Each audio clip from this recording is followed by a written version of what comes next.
So, first let me tell a story. Yay! Story time! Some years ago, when Occupy Wall Street was in its early days, we were holding an event in New York, we being the Metacurrency project, we were holding a collaborathon activity in New York, and some people from Occupy came to it, and they were amazed at the things we were talking about, and said, hey, we have some different work groups in Occupy that are like about reinventing money and different stuff like that, and we want you to come down and meet with us and talk with us and help us do stuff. And they were a bit fixated on, we want to create a currency to pay the people that are donating things to the Occupy movement, to acknowledge them for what's happening. They pictured creating these bills, which we then actually did end up having like this art concept contest, online, and design one, all that stuff with like the fat cat bankers and the 99% money and the different stuff like that. So they were picturing this thing where they would print some of this stuff up and then pay it to the people who were contributing to Occupy.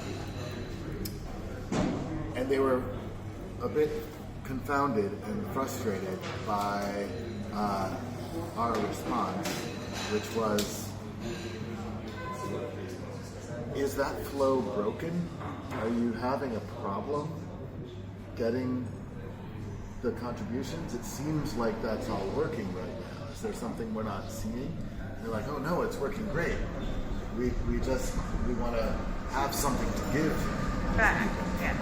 And I was like, so when you go out to dinner with some friends and they treat you and then you insist on paying them something, does that improve your relationship with those friends?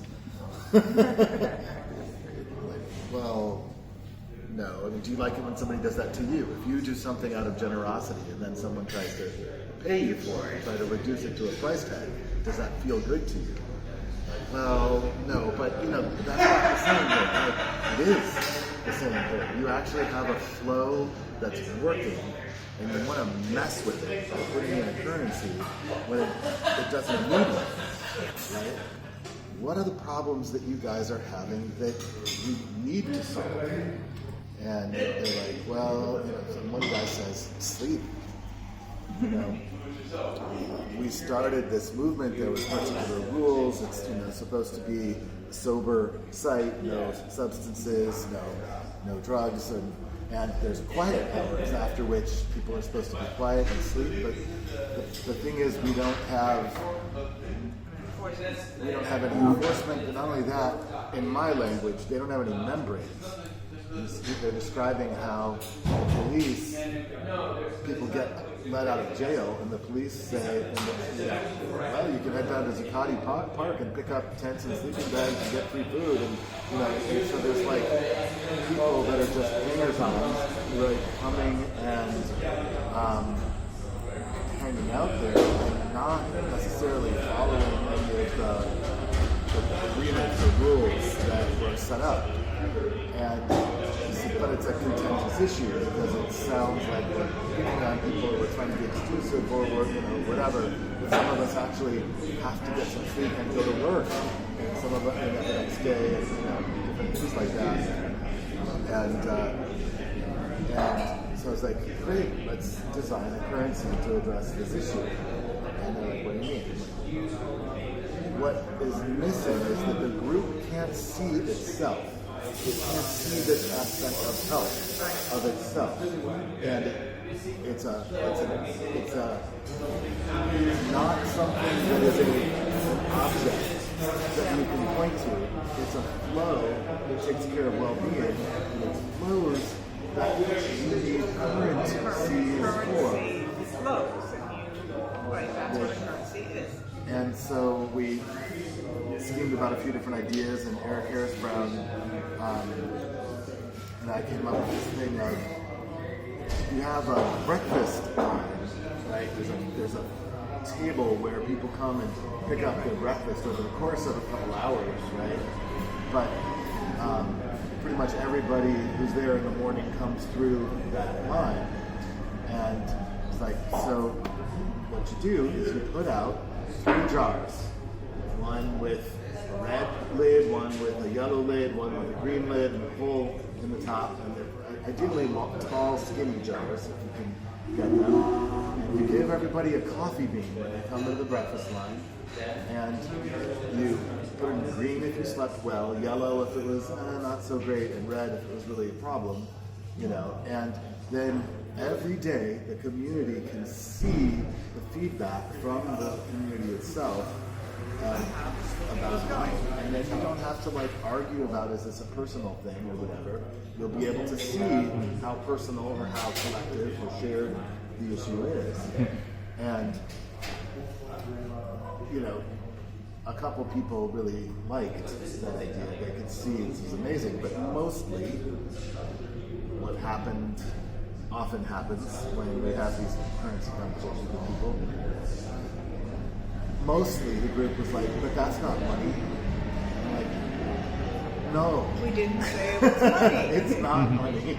It's a way of measuring something that's important to you. It's a feedback mechanism to manage the wealth and health of the collective, right? That's what currencies are. They're feedback mechanisms to manage our collective health and wealth.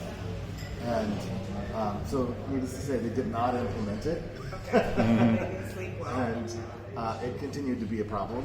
And they just, decided that, the way we solve problems is we try to argue about them in the assembly. We don't build collective intelligence tools. And they went ahead with that online campaign, as I mentioned, for the artwork for the bill, and a bill won, but they never printed them, and so they never implemented anything. But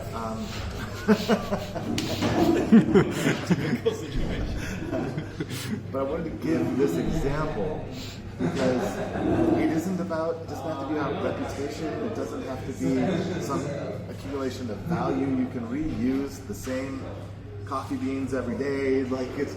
It's.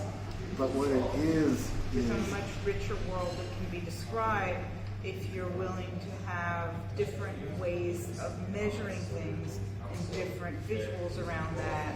And if everybody participates in that formalism, when I go to the breakfast line, I take my coffee bean and which is going to give you, I think, a more effortless and accurate view of the group than if you go around and try to survey people. How are you going to select your sampling? What are the questions and what are the biases in the questions? And how do you tabulate the results? And this is really easy. Everybody gets a coffee bean. And then you just look.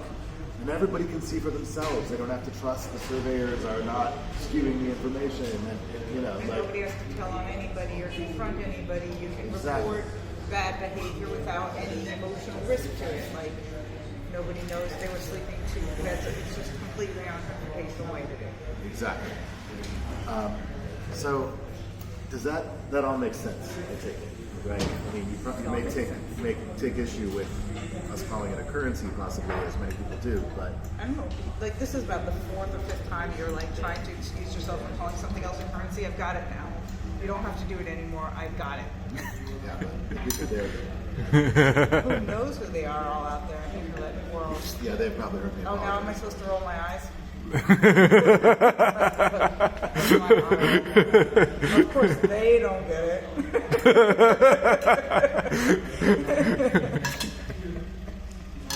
All right. So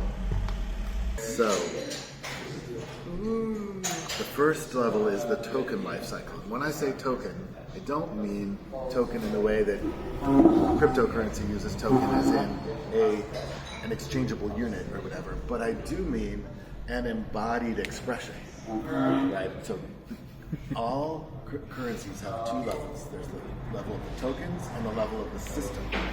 The tokens are the way the symbols become embodied, and there's rules about how that all works. So What we are most familiar with is the realm of transaction. Most people think that the rules of currency are just, well, I pay you $5 and you give me the change for the thing that I bought, and that they think that's what the rules of currency are. Well, there has to be rules that govern how the tokens may be transferred or moved, or one of the rules can be they can't be transferred. So, for example, for a reputation currency, the rule should be that you can't transact it, you can't transfer it, although not all reputation currencies. Like if I win a gold medal and I give it to you, you still didn't. You're not a gold medal You winner. still didn't get a gold medal. Exactly. Yeah. I could give it to you, but it wouldn't. Exactly. Okay. Then some people have realized actually issuance is important. Yes. Where the currency comes from also matters. And so, like the cryptocurrency movement has largely said, okay, well, we've decentralized transaction accounting and issuance. That's set, score, goal, game over, right? Like, no. That's like barely the beginning of the game here. Don't poo-poo them. They did a good job with that. It was not, I don't take for granted they got that far. It's fine. It's just that they think that that's the whole game. Is what I'm taking issue with. Yeah, I know. Right.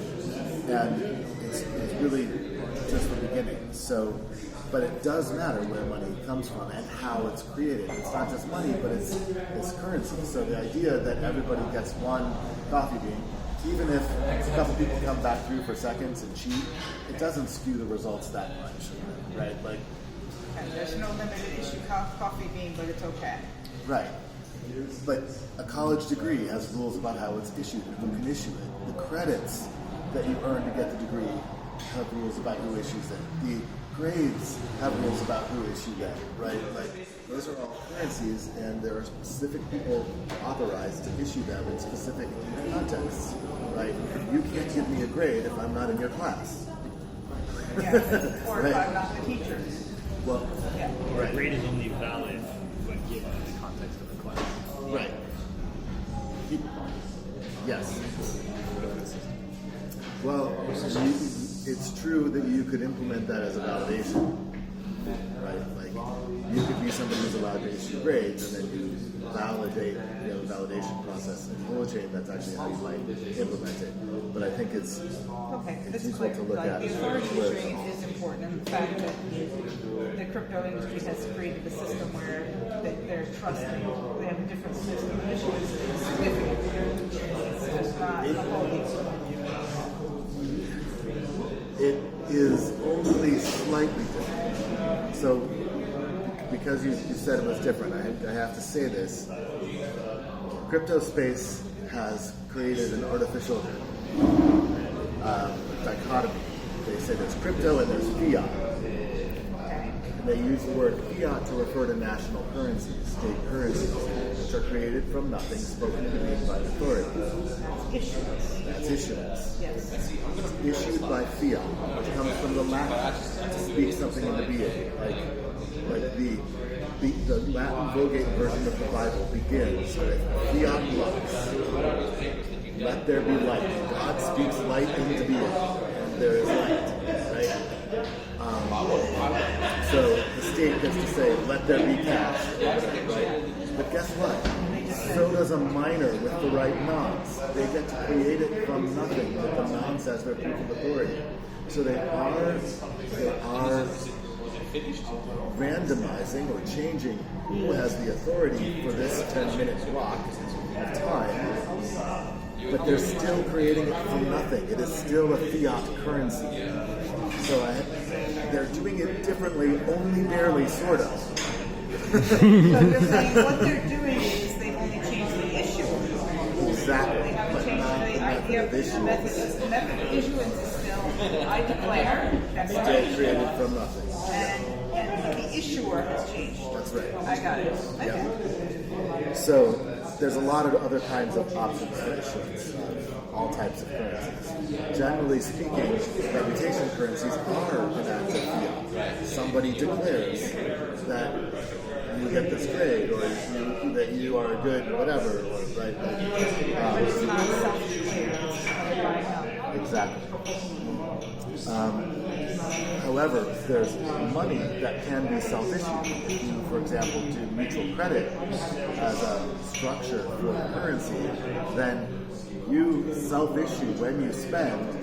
If you have a credit limit and you spend into the negative, you're creating currency when you spend into the negative.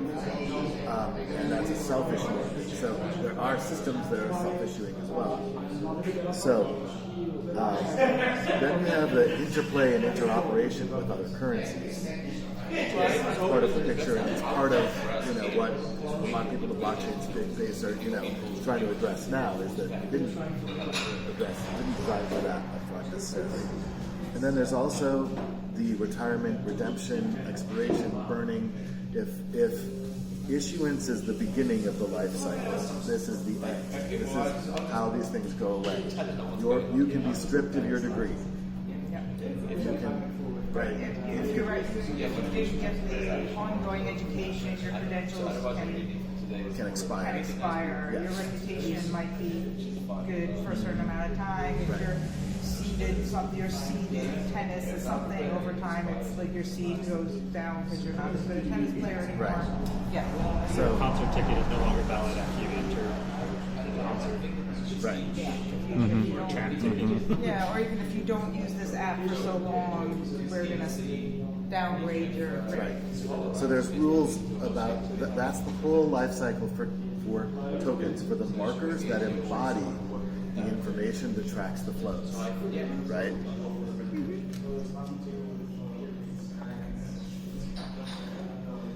Then there's the level of the currency system. So the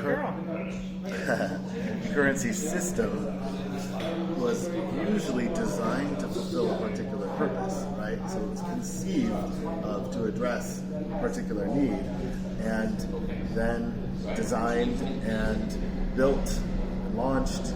You deal with adoption and managing it, and ideally you get some feedback and you evaluate whether it's actually fulfilling the purpose that it was originally created for, and redesign and rebuild and relaunch. Oops.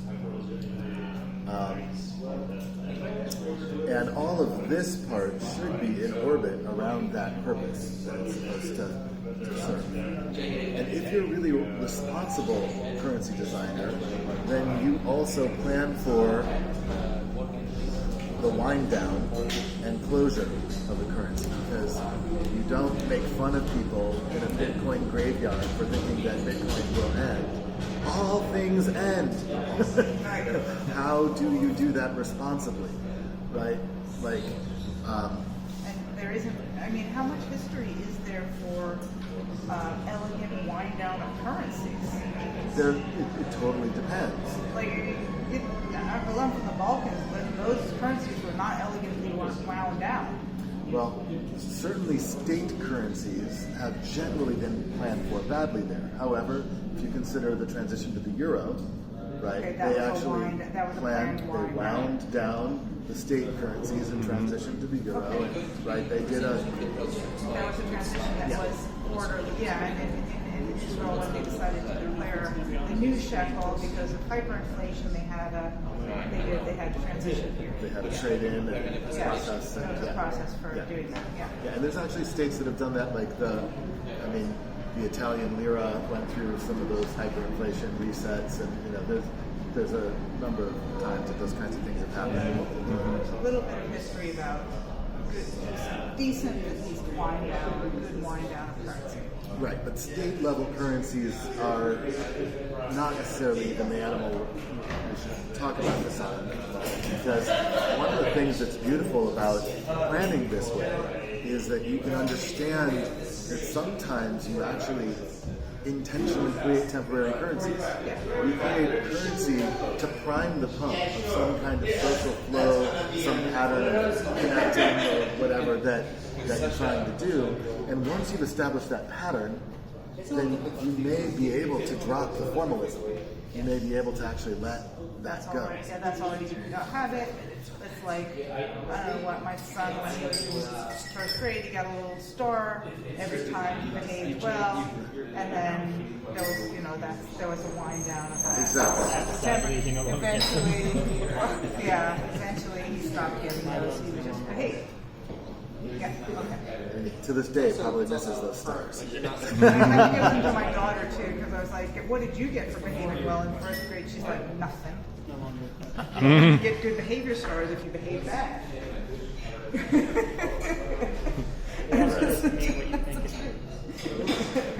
So here's the tricky thing about this level, though, is that governance and decision making happens at this level.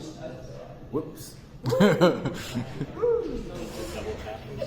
Yeah.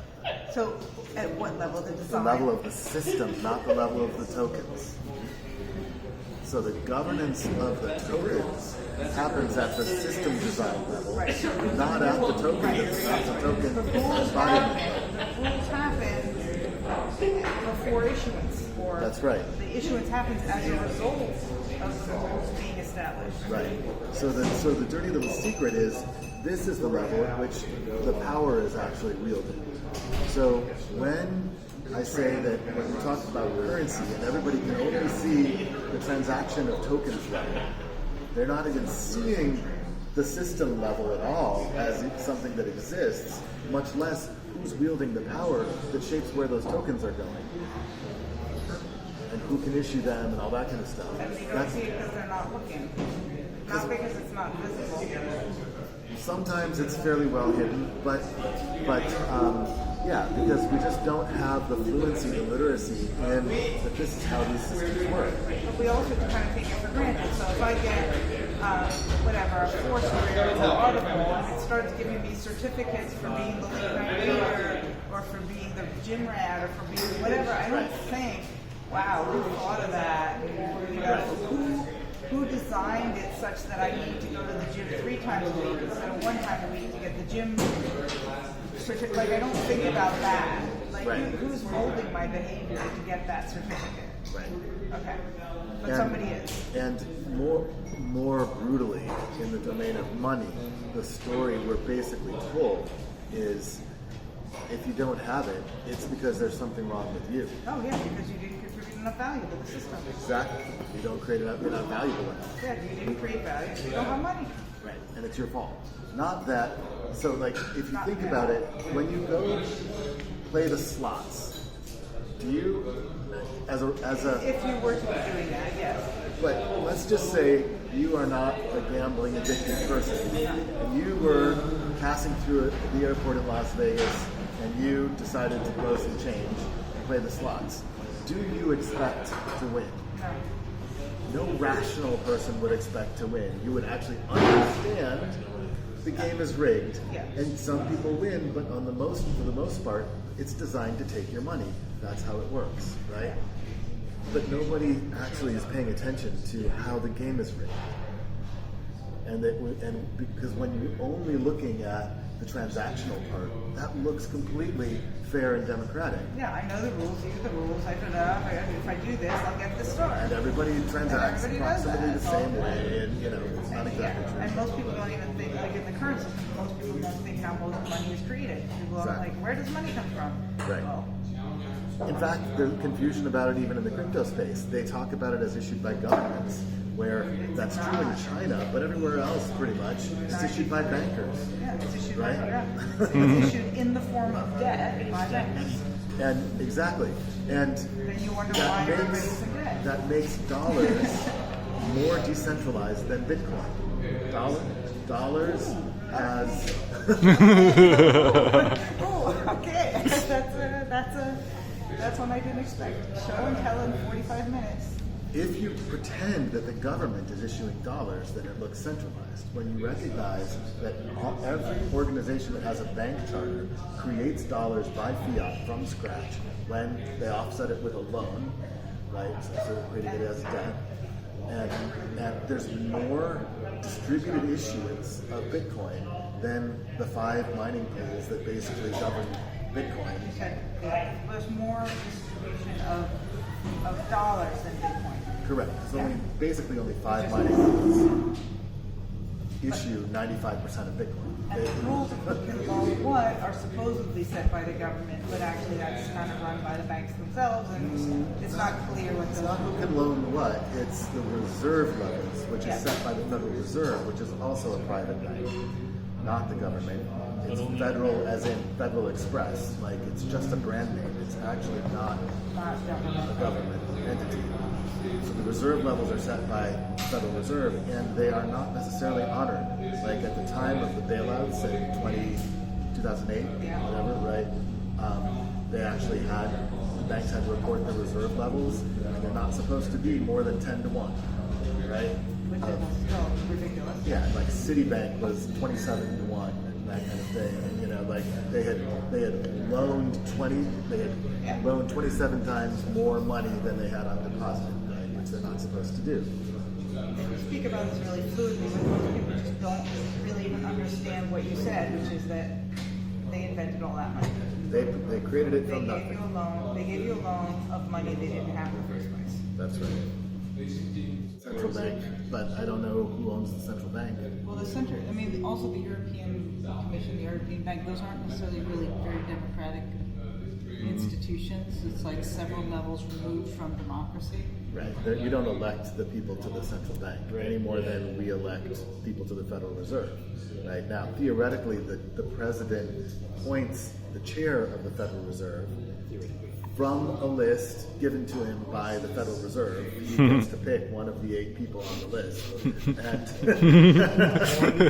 One of the 8 economies on the list. exactly. Yeah. So, what's this? This It's shocking. It's shocking, and when you think about how much struggle people are going through, people who are educated, people who are working, people who are contributing amazing, in particular in the open source community, people are making amazing contributions to society and the social aspects of society, and how poor those people are. You know something's wrong, but you didn't know what it was and what it You was. didn't know that it was completely by human design. And it was completely by humans, yes. It's just the law of nature. Yeah, there's no law, yeah, that's right. And part of that is this brainwashing that you've been subjected to, that, like he said, you're told that if you were to add value to the system, you'd have more money. It's completely ridiculous. And then there's things that don't add value to society that make money, like you can make a lot of money by misinformation through advertising. Advertising agencies make a lot of money, so misinformation, which is not really valuable to human happiness. Well, it's value extraction rather than value creation. Exactly. Investment, like the whole spiel about that it's investment that drives the economy. No. Investors, spending is what drives the economy. Spending is the circulation of money. Investment is the creation of an extractive relationship with somebody who produces value, right? Now, So you wish to switch to tablet mode? no, I do not. I should use oops. Whatever. I just said yes. So, let me get to one other part of this presentation, which has to do with currency design. So this is a decision tree map. This For cryptocurrencies, something like that? Okay. This is a decision tree map that I made back in 2004 that is organized by the stages on the system life cycle and the currency life cycle. If you're designing a currency, there's about these 600 or so variables that you should consider in designing your currency on this chart. And obviously there's issuance and different types of issuance and that kind of stuff, and the accounting and all that kind of stuff. And that can be crypto accounting and signed chains and blah, blah, blah. But the thing that I would like to draw people's attention to, if there's like one thing that I could say, when you are designing a currency, look at this, pay attention to this more than anything else. It is the method of formalization. It is not all currencies are numeric, for example. Not all currencies are divisible, rational numbers, even when they're numeric. Some numeric currencies are even ordinal numbers, rankings, and some currencies should be language, should be names, right? Like President of the United States is a exactly but that's a title that is issued by virtue of a formal process, right? Like, and it communicates a whole bunch of stuff by virtue of that word. And you could say that on the, on the GSA's budget sheet and that kind of stuff, you could say that that's equals $400,000 because there's a budget line that does that. But $400,000 and President of the United States do not mean the same thing, right? And we are way too reductive. We allow ourselves to reduce down to single dimensions of numbers. They operate in a single dimension, right? And that loses a lot of the richness that you need out of the relational stuff of currencies. I think I want to switch gears to a different thing here, which I don't even know how. Yeah, do that. And talk about the dimensions of incentives for a moment, the methods of formalization. And that, like, there's always these different layers going on, like learning layer, fun and pleasure layer, survive and thrive layer that is driving people. And I'm mostly going to be talking about the survive and thrive layer here. Like, you could think of it like this, where. So, did you read the book Freakonomics by chance? I believe I did. Do you remember the story about the daycare center in Israel? Mm-hmm. Yeah, when they gave people some money, they said if you're late, you have to pay this much money, and people were late more. So, we tend to think that economic incentives are the only incentives, when there's actually a bunch of other things going on. And that when you start messing with economic incentives, you can often get very unintended consequences, because there's cultural norms that once you monetize something, it replaces the other dimensions of obligation. Yes. Right? So you have this daycare center where they're having a problem with parents picking their kids up late, and they decide, well, obviously to solve this problem, we will fine them. We'll charge a fine when they're late. So they decided to turn it into a little study. They measured how much it was happening, and then as soon as they instituted the fine, the problem tripled. Because exactly, that's how people felt about it. There was already very strong moral imperative. You don't want to be the bad parent that picks up your kids late, leaves them standing out in the hot sun, Or screws the woman who's taking care of That's you, right? the tribal imperative. Like the woman's taking care of your kids, you don't want her to be pissed at you. You got to show up on time. Yeah, so you want to take care of those who take care of you and that kind of stuff. To have the tribal imperative. You also don't want to look bad. The social imperative, right?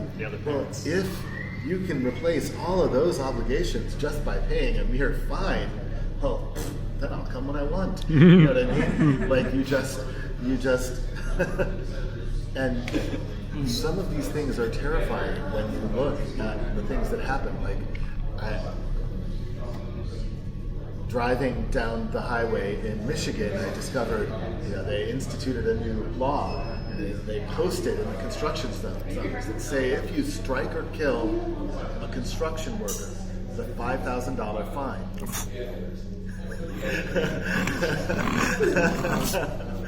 They just put a $5,000 price tag on that construction worker's life. Like, that's way cheaper than hiring a hitman, right? Like,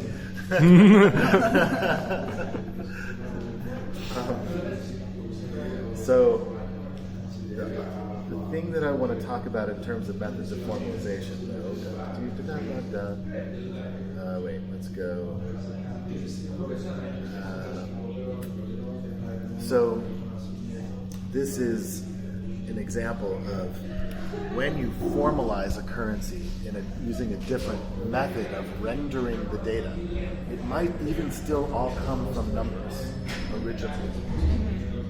But when the data is interacted with as a name or as a rank or in wholes or in parts, it resonates differently with these imperatives. So the naming resonates most strongly with the moral imperative, and the ranking with the social imperative, and right, wholes, counting of wholes, like you count whole people, not whatever, $1.25, or like when you divide things into parts. And this actually matters for who you are trying to engage and how you're trying to engage them in interacting with your system. Are you familiar with spiral dynamics? So if you think about level 1, beige, trying to take care of your economic needs, right? Trying to get food, clothing, shelter, sex, or whatever.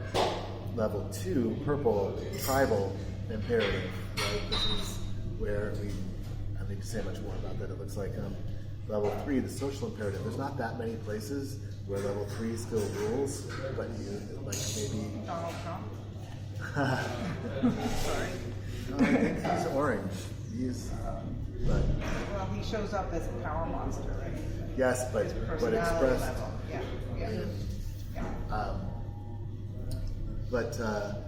Like in prisons and gangs and stuff like that, the whole idea that you have to beat someone up or become someone's bitch on the first day, you have to establish your ties, to establish your place in the pecking order, kind of thing. Then you have blue, which I think of very much as legislating immorality, kind of very. Religion is like that. The army is like that. Right? Army can actually be a little bit red, but also We're here to serve. It depends on which part of the expression of it. Right, parts of it are service, but parts of it are power, and order, and rank, and hierarchy. Right, and so. And then orange, what I think is interesting is, orange has dominated Western culture for a while now. It's coming down to about 50% now as people are moving more into green and stuff. And there's a word that we have in English to describe somebody's status in society. It's their socioeconomic class, right? And so to me, that just sort of tells the story of how orange has this feedback loop going between these two dimensions. And then green, you have this shift where it's no matter how much you pay me and how good I might look, I don't want to keep destroying the planet and feeling shitty about myself, right? So I'm gonna have so now you move into these things, and the way you formalize currencies makes a huge difference in how the people experience belonging and participating and being treated. And one of the things in particular we're sensitive to right now is being treated as a number, is being dehumanized, is being classified as just cattle or an asset. And so I think there's one other thing that I want to show. So many things. Sorry about the spiral dynamics. For those who don't know spiral dynamics, it's like a totally different language. It's so beautiful. It's so beautiful, spiral dynamics. I am deeply fascinated by that story. Been had a Ken Wilber group. I mean, it's not spiral dynamics, but it's very related. Ken Wilber stuff years ago, reading books and talking about it. This is what we call a living systems model of wealth, or sometimes deep wealth. And we're talking about so in the same way that I'm trying to reclaim the word currency to be more connected to its Latin roots, correre, to run or flow, right? And it's about the symbol systems we create to manage flows. Wealth also has some interesting origins. It is the same root as the word wellness, and had a parallel construction to health and heal, right? There was a verb, wheel, which meant to make well, right? And to improve one's wealth, to make well, right? And in particular, if you think about the whole concept of the commonwealth, right? I think of wealth as best really understood as that sort of collective living systems health. What were you going to say, Sasha? Well, just that it's also related, I think, to wholeness Yeah. and holistic and Yeah. and Holochain. Exactly. Yeah. So all living systems have multiple levels at which there is a kind of wealth and integrity that's going on that has to happen. Like I was giving the example last Friday night, I think, if you block your airflow for a few minutes, we don't have an Arthur anymore. All the same stuff is here, but we broke the integrity of the flows.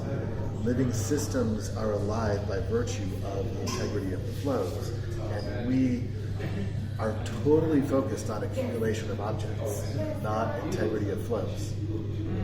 Right? And so, especially in the West, it's a little bit different in Europe, where cities have grown out of communities that have existed, and we have templates of community that already existed.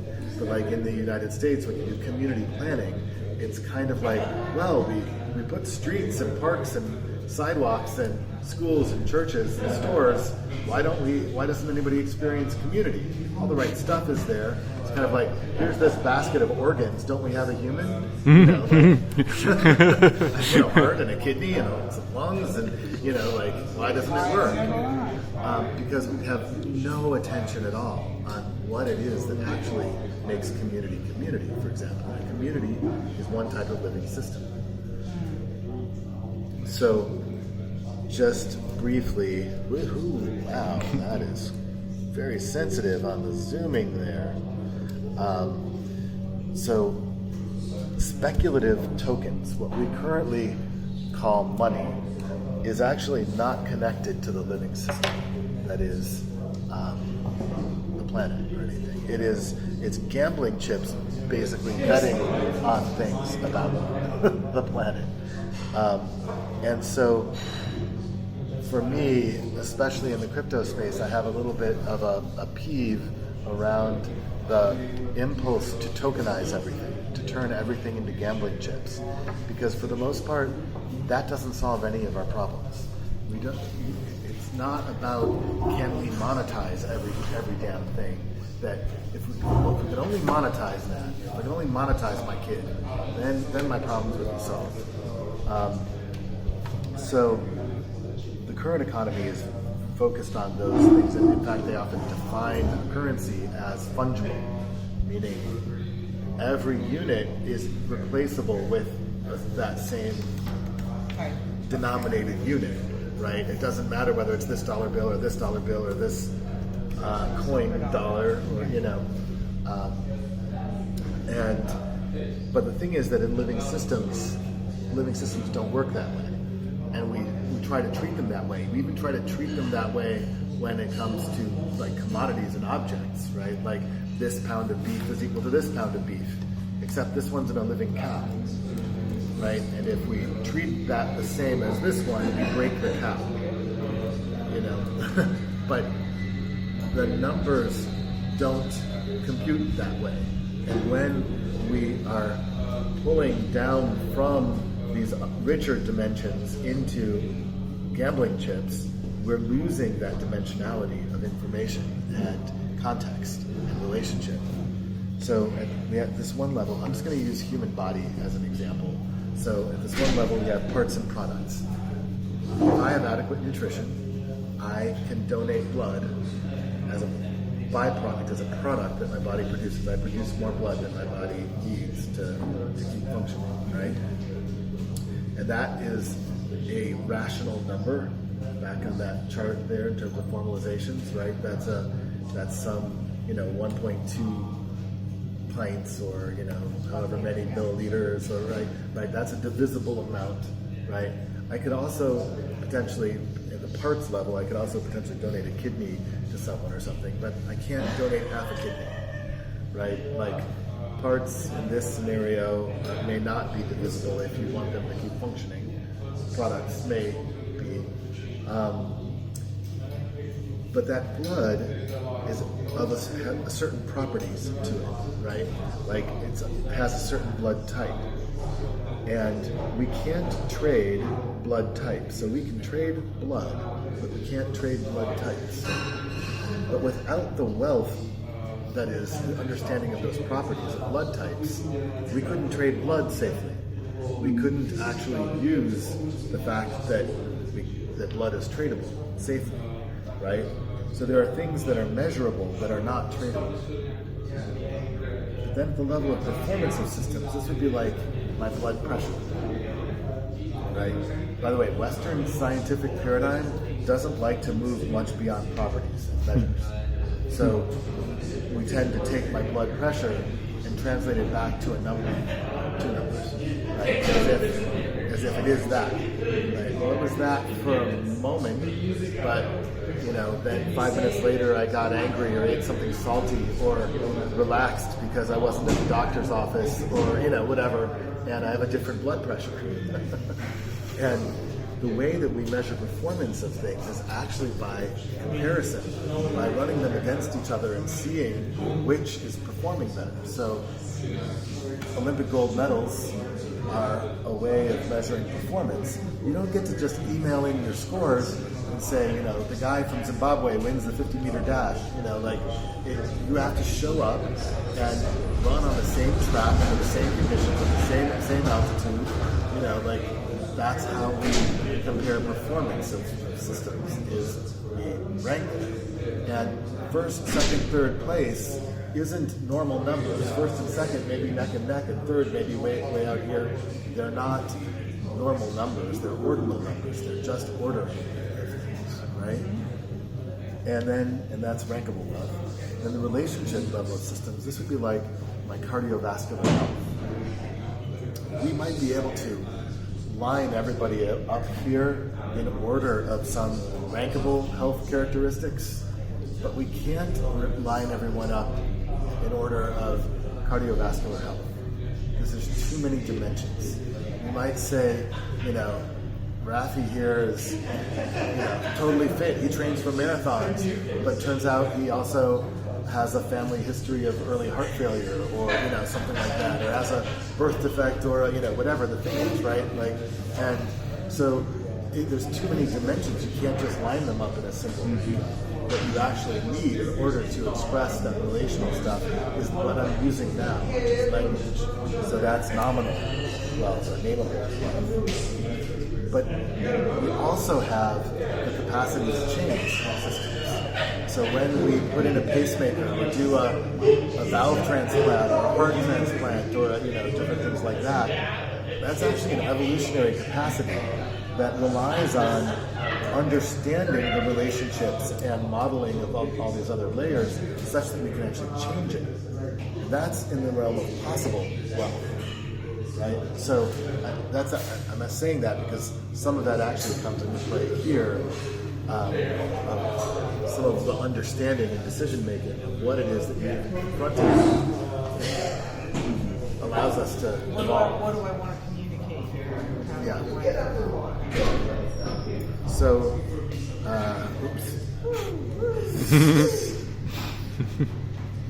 so that was my quick currencies riff.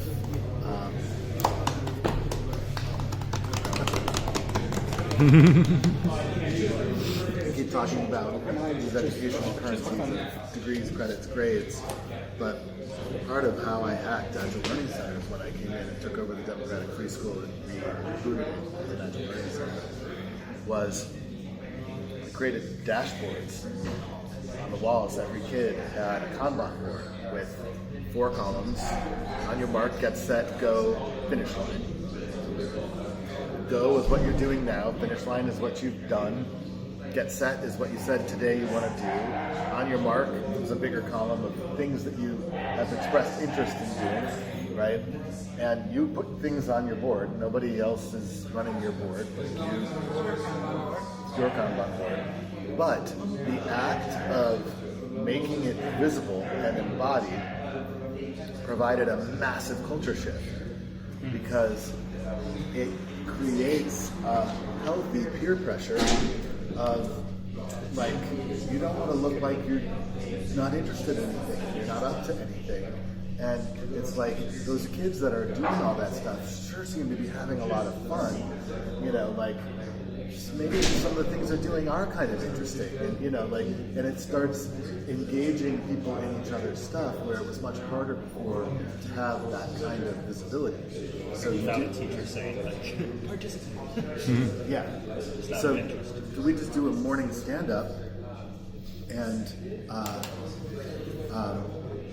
have everybody announce what the things that they want to do today on their Kanban board, and throw things up on their Kanban board, and then bam, boom, it's done really fast, but then everybody hears what's happening and they can coordinate with each other. And we ended up also creating a little spot on the bottom of the Go column called Final Stretch, where you could put a sticky note if you were having problems getting something finished, like you needed help. And so it was a signal to the staff, hey, somebody's saying, I need help with this.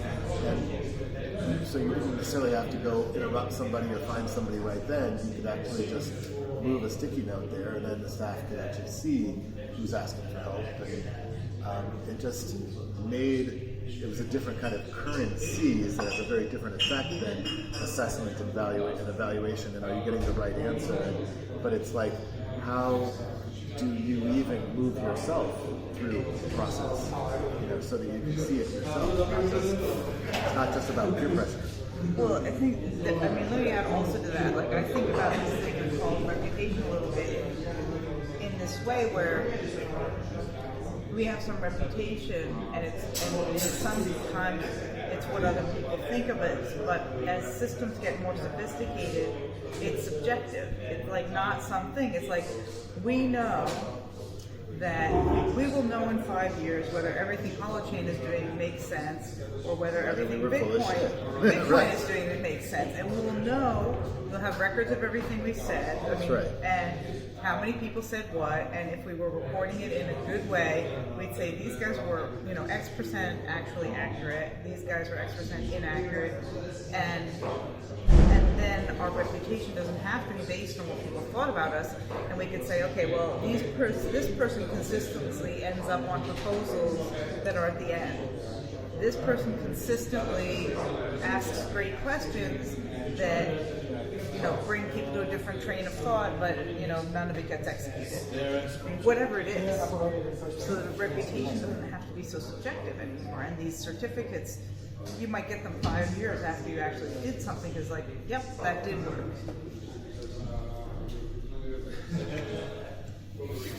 Okay. Yeah. So I think about that too, like how do we get accurate information, because certificates in learning are one kind of like saying, it's a substitute for saying this person knows about something isn't saying they're good at it. Right. That's only the truth.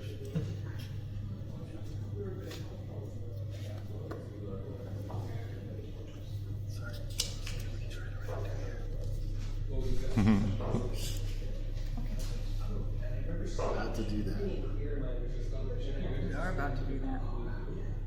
Are we going to talk about it flying this year? Or is it beyond the scope of what we're going to do today? I'm just worried that we don't have 9 minutes to Do that. All right. Well, I'm curious in some of the examples like the Learning Centers thing. So I was saying, if you formalized some of this, this becomes a currency to make patterns of ideas visible. Oh, that's right. This in fact is a currency. Is to make patterns of ideas and making it visible which ones did pass. Yeah. And that's also, you know, why we do that whole Kanban board when we lead to groups and stuff, is we try to engage people in seeing the process that we're in, so we can all be in the same process together. We don't introduce it or explain it or anything. It's people figure out what's going on in about 2 seconds. So. What is interesting, because when I think about a lot of these things in the terms of mobile development, I want to make the interface as easy as possible. So this might not be particularly visible unless you decide it. You might just get on your mobile phone, like which of these things are related, and you kind of start moving around on your phone, and you don't see the big picture unless it's like, would you like to see the big picture? When visibility on a mobile phone is very different, but I do think a lot about what will the dashboard look like, my interface look like, what am I going to see about myself? How is my feed going to show up? We were talking about this feed thing, and I think, and that the visibility isn't always the community's visibility. I think it's the system's visibility. Individualized. Right, and so the system would have enough visibility to say to me, here's the issues that you've been interested in, here's a couple of issues that are just for variety, and here's a couple of things that are, we need you because you're female or because you live in this geolocation. Because a friend tagged you saying they wanted you to look at this, or, So the visibility looks really different when you're talking about, I want people to focus on action and the system to be seamless. And I think about the seamlessness of, the seamlessness of money would be really nice. Like, it would be seamless for me to know what I was even earning on these things. I'm just having a good time doing what I'm creative at, and maybe it shows a little basic bar, like, yes, you are doing better, or maybe if you say, look, I have a goal to buy a car, and I know I'm going to have to do a certain number of transactions on a certain number of systems, and it might be able to say, well, here's some places you're needed, it would take you longer here, but you might have more fun. This is how close you are to a car, whatever it is. Like, it would be nice for money to be more seamless. Like, this is where you live, and you can upgrade your home rather than you're trying to manage all these numbers and money and interest. And like, I envision that as something that would be a lot more seamless. One of the things that I think of when you talk about our government could be this is I very rarely use the word government, but yeah, okay. we like replace government. Well, this governs any community. Yeah, you could govern any community. Yeah, but it could replace the government. Yeah. Is like, what if instead of taxes you had to tithe time, sort of, like you actually have a certain amount of time that goes toward your community, and if you don't want to invest that time, then you have to pay, you have to subsidize somebody else investing the time, essentially. Like, then you pay, then you're taxed a payment of some sort, and that engagement in these things counts as part of your engagement in time. But other people also, 5 minutes till show and tell. doing this kind of thing isn't everybody's thing, right? Like, some people would rather plant plants or fill potholes or whatever because, that's just Yeah, I don't talk too much about the action module, but now there has to be an action module, and I want the action to be tied into it. I talk about the war on drugs, for example. Like, how many years can you have a policy that's not working before you're like, forever, apparently. Yeah, apparently, decades and decades and decades, but the idea would be the action to go on. There are people who want to be in the action committees. And I think also, I think about tax a little bit differently. Like, tax is more, for me, it's more like when we make a proposal as a community, we also make a proposal how we're going to fund it. Oh, we're going to build a bridge. How are we going to build the bridge? Let's all put in 10 blah blahs, and then we'll charge a toll, and you get your 10 things back after the toll is getting paid. Plus, that'll be enough to maintain it over time and pay us a little bit back. So I actually think that taxes will be in different ways. Like, it'll be more like per service and per part of these solutions that a community, you don't belong to a nation state, so you belong to a community, and it's like, in our community, this is how we behave. Just like, if you live in this neighborhood, you keep your lawn mowed, and if you don't, somebody will knock on your door. And I think the other thing that I think is interesting is I don't worry much about the free rider problem, because if there's enough for everybody, then you can free ride. I don't care. Not everybody shares that. Sometimes you have to address the free rider problem. Sometimes you do, and you address it inside one of these systems as a community. Okay, we got too many people bumming around. Now, as a community, what do? because it turned out that food was so cheap and so abundant for our community, and none of us wanted anything fancy. And pretty soon we were all sitting around, smoking ganja and playing the ukulele, and now nothing's getting done. We need to address that as a community.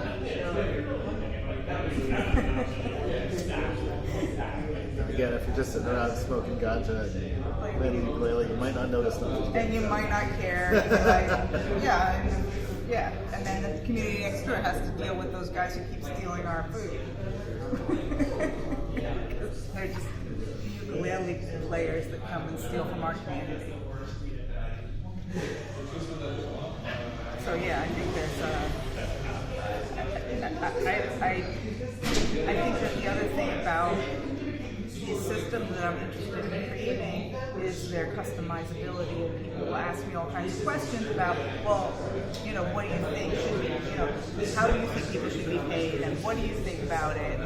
Should people be paid more for stuff that's got more utility? And I'm like, well, I think the community gets to decide. Like, I'm not the queen of everything. All I want to do is create a system where you can control as a community how you do that, and that might mean people have a lot more fluidity about where they live geographically or what community they contribute to. And it might turn out that in today's world, even if you look at it, in today's world, the entertainment community is a community that has, if you're at the top of the entertainment community, you make unproportionately a lot more money, and that might continue to be the way it is. And so people will continue to want to be entertainers or engineers, but each community is going to pay you differently depending on your work in that community, and you may go where your joy is, or you may go where you're going to get more compensation for your time. But there'll be much more. I envision a world where we have a lot more choice in what community and what governance and what tax that we're involved in. You excited about buying Bitcoin? I haven't really looked at the machine. Okay. Well, there's this in Google Maps. It always, every now and again, it's asking me some question, and it asks me, "Is there an ATM here?" And I'm sure that it keeps getting confusing answers because it's only yes or no. Right. Like, is there an ATM here? I said yes. I said yes too.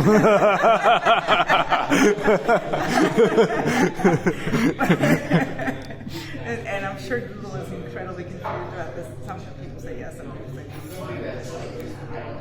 Cool. All right. It sounds like fun.